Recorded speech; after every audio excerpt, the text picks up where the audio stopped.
ஏன் திடீர் எங்களுடைய முஸ்லிம் மக்கள் மீது நீங்கள் அக்கறை கொண்டிருக்கின்றீர்கள் என்பதை நாங்கள் கேட்கின்றோம்.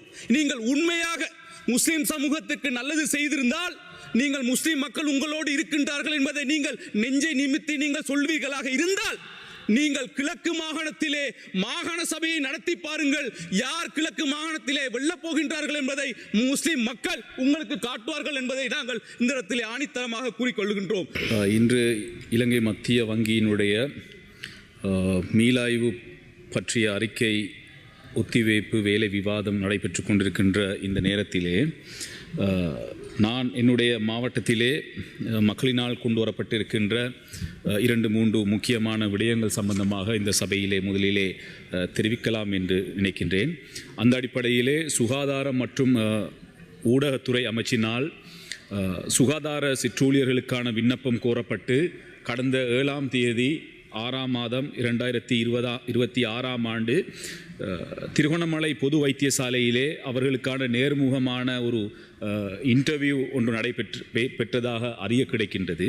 இதற்கு திருகோணமலை மாவட்டத்திலே பல நூற்றுக்கணக்கானவர்கள் விண்ணப்பிருந்த போதிலும் அதிலே 50 பேர் அளவிலே நேர்முகத்துக்கு அழைக்கப்பட்டு விண்ணப்பித்த பலர் இருக்கின்ற பொழுது இந்த 50 பேரை ஏற்கனவே அரசாங்க ரீதியாக அங்கிருக்கின்ற இந்த பிரஜா சக்தி உறுப்பினர்கள் ஊடாக தெரிவு செய்யப்பட்டு இந்த இன்டர்வியூ அந்த வைத்தியசாலையிலே நடைபெற்றிருக்கின்றது. ஆகையால் எங்களுடைய மாவட்டத்திலே நடந்திருக்கின்ற ஒரு அநீதியாக இந்த விடயத்தை நாங்கள் பார்க்கின்றோம்.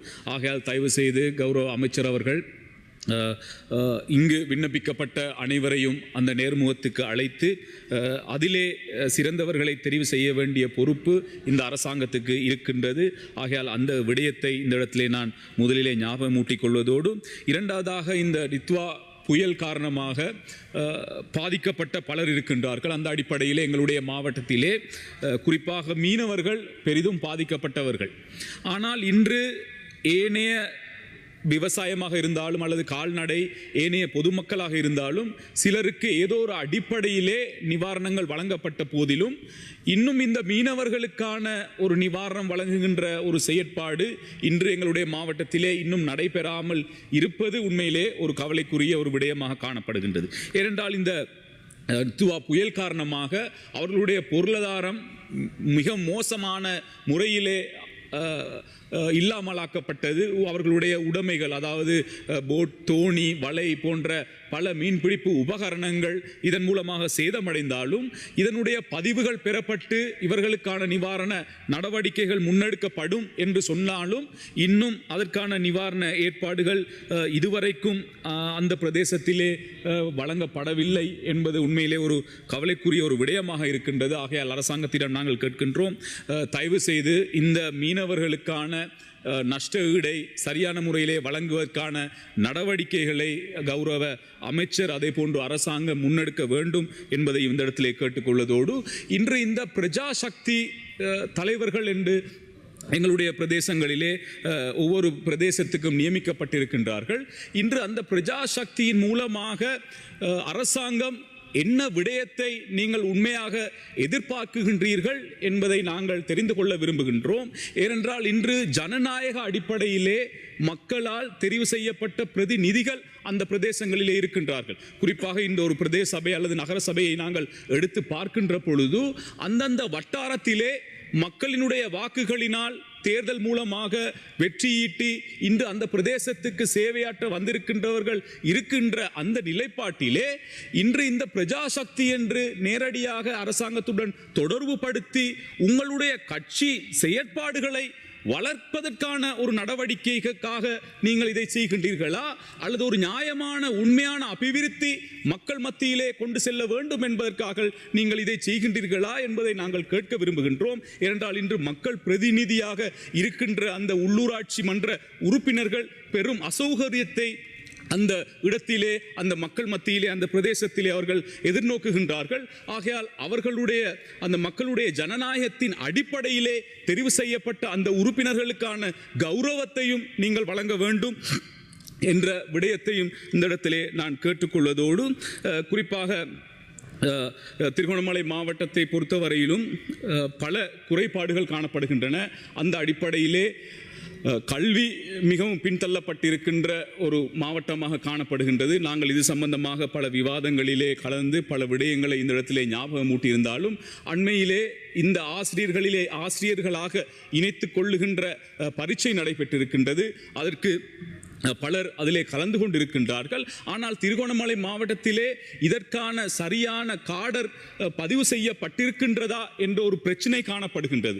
ஏனென்றால் இன்று அந்த காடரின் அடிப்படையிலே ஆசிரியர்களை பெற்றுக்கொள்ளுகின்ற பொழுது பல பாடசாலைகளுக்கு ஆசிரியர் கிடைக்க முடியாத ஒரு சூழல் காணப்படுகின்ற காரணத்தினால் இந்த காடர் கிரியேஷன்ஸை சரியான முறையிலே செய்ய வேண்டிய ஒரு பொறுப்பு இருக்கின்றது. கடைசியாக நினைக்கின்றேன் 2020 ஆண்டு அல்லது 2021 ஆண்டு எடுக்கப்பட்ட அந்த காடர் விவரங்கள் தான் இன்னும் கிழக்கு மாகாணத்திலே இருக்கின்றது என்பது. ஆகையால் அதற்கு பிறகு அதாவது தொடர்ச்சியாக இந்த 3 வருடங்களாக கூடுதலான ஆசிரியர்கள் அவர்கள் பென்ஷனிலே அவர்களுடைய ஓய்வூதியத்தை பெற்றிருக்கின்றார்கள். ஆகையால் அந்த காடர் விஷயங்களை நாங்கள் முழுமையாக நிவர்த்தி செய்ய வேண்டுமாக இருந்தால் சரியான தரவுகளின் மூலமாகத்தான் அதை நாங்கள் நிவர்த்தி செய்ய முடியும்.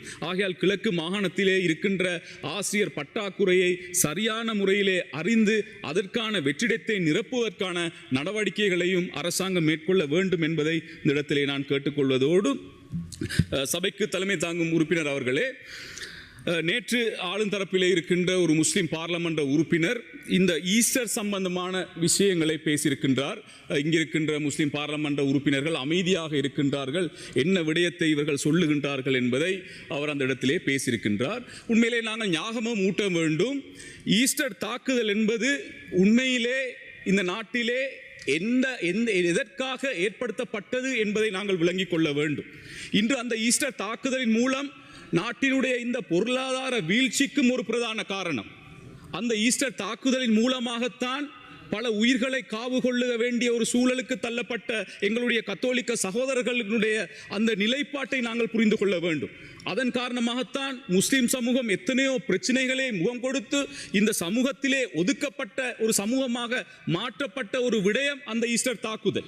ஆகையால் இந்த தாக்குதலிலே நாங்கள் அமைதியாக இருக்கின்றோம் என்று சொல்லுகின்றவர்கள் சிந்திக்க வேண்டும். சென்ற காலங்களிலே இது சம்பந்தமாக கூடுதலாக பேசியவர்கள் யார்?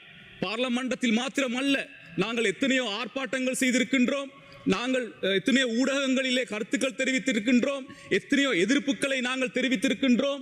நாங்கள் இவ்வாறு பல விடயங்களிலே நாங்கள் போராடி இருக்கின்றோம். இன்றும் நாங்கள் விரும்புகின்றோம் இந்த ஈஸ்டர் தாக்குதலுடைய பிரதான சூத்திரதாரி யார் என்பதை தெளிவுபடுத்த வேண்டிய பொறுப்பு அரசாங்கத்திடம் இருக்கின்றது. இன்று அரசாங்கத்திலே இருக்கின்றவர்கள் கேட்கின்றார்கள், இன்று எதிர்க்கட்சி என்று சொல்லுகின்ற காரணத்தினால் இன்று யாரை நீங்கள் எதிர்க்கட்சி என்று சொல்லுகின்றீர்கள் என்பதை எங்களுக்கு விளங்கவில்லை. இங்கு எதிர்பக்கத்திலே இன்று பல எதிர்க்கட்சி கட்சிகள் காணப்படுகின்றன, எத்தனையோ கட்சிகள் காணப்படுகின்றன. நாங்கள் ஒன்றை கூற விரும்புகின்றோம், உங்களுடைய இந்த ஈஸ்டர் தாக்குதலை குழப்புவதற்காக சதி செய்கின்றனர் என்று சொல்லுகின்ற நீங்கள் சொல்லுகின்ற அவர்கள் இன்று அவர்களை மக்கள் ஏற்கனவே புறந்தள்ளி இருக்கின்றார்கள். சென்ற தேர்தலிலே அவர்கள் தோற்றிருக்கின்றார்கள். இன்று இந்த பார்லமெண்டத்தை எடுத்துக்கொண்டால் கூட இன்று தேசிய பட்டியலின் மூலமாகத்தான் இன்று சிலர்கள் வந்திருக்கின்றார்கள்.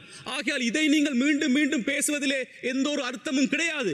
இன்று நாங்கள் அரசியல் செய்ய போகின்றோம் என்றால் நாங்கள் உங்களை அந்த ஈஸ்டர் தாக்குதலை வைத்து நாங்கள் பேச வேண்டும் என்றால் நாங்களும் பேசுவோம். எப்படி என்றால் இன்று பொருளாதார நெருக்கடி இந்த நாட்டிலே ஏற்பட்டிருக்கின்றது. இன்று மக்கள் மத்தியிலே இன்று உண்ணுவதற்கு உணவை மிகவும் கஷ்டப்படுகின்ற மக்கள் இன்று எங்களுடைய பிரதேசங்களில் இருக்கின்றார்கள், இந்த நாட்டிலே இருந்து கொண்டிருக்கின்றார்கள். இன்று பெட்ரோலினுடைய விலை, இன்று எரிபொருட்களினுடைய விலை, இன்று மாதாந்த சம்பளம் எடுக்கின்ற அரச ஊழியர்களுடைய நிலையை நாங்கள் சிந்திக்க வேண்டும். இன்று ஒவ்வொரு மாதத்தை கடத்துவது எவ்வளவு கடினம் என்பதை நாங்கள் புரிந்து கொள்ள வேண்டும். இன்று இவ்வாறான ஒரு பொருளாதார நெருக்கடி எங்களுடைய நாட்டிலே நடைபெறுகின்ற காரணத்தினால் இன்று அதை மறக்கடிப்பதற்காக இன்று நீங்களும் ஒரு அரசியல் நாடகத்தை ஆடுகின்றவர்களாகத்தான் இன்று நீங்கள் இருக்கின்றீர்கள். இன்று ஈஸ்டர் தாக்குதலை இப்பொழுது பேசுகின்றீர்கள். இன்று பலர் முஸ்லிம்கள் மீது அக்கறை காட்டுகின்றார்கள். இன்று இவ்வாறு அக்கறை காட்டுவதனுடைய நோக்கம் என்னவென்று எங்களுக்கு புரியவில்லை. ஏன் திடீர் எங்களுடைய முஸ்லிம் மக்கள் மீது நீங்கள் அக்கறை கொண்டிருக்கின்றீர்கள் என்பதை நாங்கள் கேட்கின்றோம்.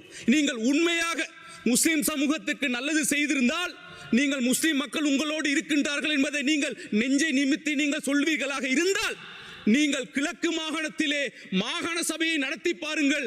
யார் கிழக்கு மாகாணத்திலே வெல்லப் போகின்றார்கள் என்பதை முஸ்லிம் மக்கள் உங்களுக்கு காட்டுவார்கள் என்பதை நாங்கள் இந்த இடத்திலே ஆணித்தரமாக கூறிக்கொள்கின்றோம். ஆகையால் தயவு செய்து இந்த ஈஸ்டர் தாக்குதலை வைத்துக் கொண்டு அரசியல் நடாத்துவதை இத்துடன் நீங்கள் நிறுத்த வேண்டும். ஏனென்றால் இந்த ஈஸ்டர் தாக்குதல் மூலமாக அரசாங்கம் என்று பாதிக்கப்பட்டவர்கள் நாங்கள், நல்லாட்சியை இழந்தவர்கள் நாங்கள், அதற்கு பிறகு தோல்வி அடைந்து கொண்டு இருக்கின்ற கட்சி நாங்கள். ஆகையால் தயவு செய்து இந்த ஈஸ்டர் தாக்குதல், இந்த கத்தோலிக்க மக்கள், இந்த முஸ்லிம் மக்கள் என்ற இந்த பிரச்சனையை நீங்கள் நிறுத்திவிட்டு உண்மையான அந்த காரணத்தை நீங்கள் இனம் கண்டு சமூகத்தின் முன்னே நீங்கள் கொண்டு வர வேண்டும். இந்த ஈஸ்டர் தாக்குதல் நடத்திற்கு பின்னர் யார் இதன் மூலமாக பயனடைந்தார்கள்? ராஜபக்ஷ குடும்பம் ஆட்சிக்கு வந்தது. ராஜபக்ஷ குடும்பம் ஆட்சிக்கு வந்தது. அதற்கு பிறகு இரண்டாவதாக நீங்கள் வந்திருக்கின்றீர்கள். அப்படி பார்த்தால் நீங்களும் இதிலே சம்பந்தப்பட்டிருக்கின்றீர்களா என்பதை நாங்கள் கேட்க முடியும். ஆகையால் தயவு செய்து வெந்த புண்ணில் விரலை பாய்ப்பதை போன்று இந்த ஈஸ்டர் தாக்குதலிலே முஸ்லிம்களையும் கத்தோலிக்கர்களையும் ஏன் சிங்கள மக்களையும் குழப்புவதை விட்டுவிட்டு நீங்கள் தேர்தல் காலங்களிலே சொன்ன வாக்குறுதிகளை செய்யுங்கள். இன்று உங்களுடைய தலைவர், நீங்கள் இன்று எங்களுடைய எதிர்க்கட்சி தலைவர்களை கேட்கின்றீர்கள். அவர் எதிர்க்கட்சி தலைவர், மக்களினால் நிராகரிக்கப்பட்டவர். இன்று மக்கள் ஜனாதிபதியாக உங்களுடைய தலைவரை நியமித்திருக்கின்றார்கள். உங்களுடைய தலைவர் என்ன சொன்னார்? ஈஸ்டர் தினத்துக்கு முன்னர் நாங்கள் இதனுடைய பிரதான சூத்திரதாரி யார் என்பதை நாங்கள் நிரூபிப்போம் என்று சொன்னவர் இன்று 2 வருடங்கள் இன்று ஈஸ்டர் தினங்கள் கடந்து சென்றிருக்கின்றது. எந்த ஈஸ்டர் தினத்தன்று இதை தெரிவிக்க போகின்றார் என்பதை நாங்கள் கேட்க விரும்புகின்றோம். ஆகையால் ஆளும் தரப்பிடம் நாங்கள் மீண்டும் சொல்லுகின்ற விடயம், தயவு செய்து இந்த பழைய அரசியல் கலாச்சாரத்தை நீங்கள் நிறுத்த வேண்டும். இன்று நீங்கள் ஆட்சிக்கு வந்து 2 வருடங்கள் கழிந்து விட்டன. இன்னும் இந்த 2 வருடங்கள் இங்கிருக்கின்றவர்களை கை காட்டிக் கொண்டிருக்கின்றீர்கள். நீங்கள் கை காட்டிக் கொள்ளுகின்றவர்களிலே 90% நான் சொன்னதை போன்று ஏற்கனவே வீடுகளிலே இருந்து கொண்டிருக்கின்றார்கள். மக்கள் இல்லாமல் ஆர்ப்பாட்டம் செய்கின்றார்கள்.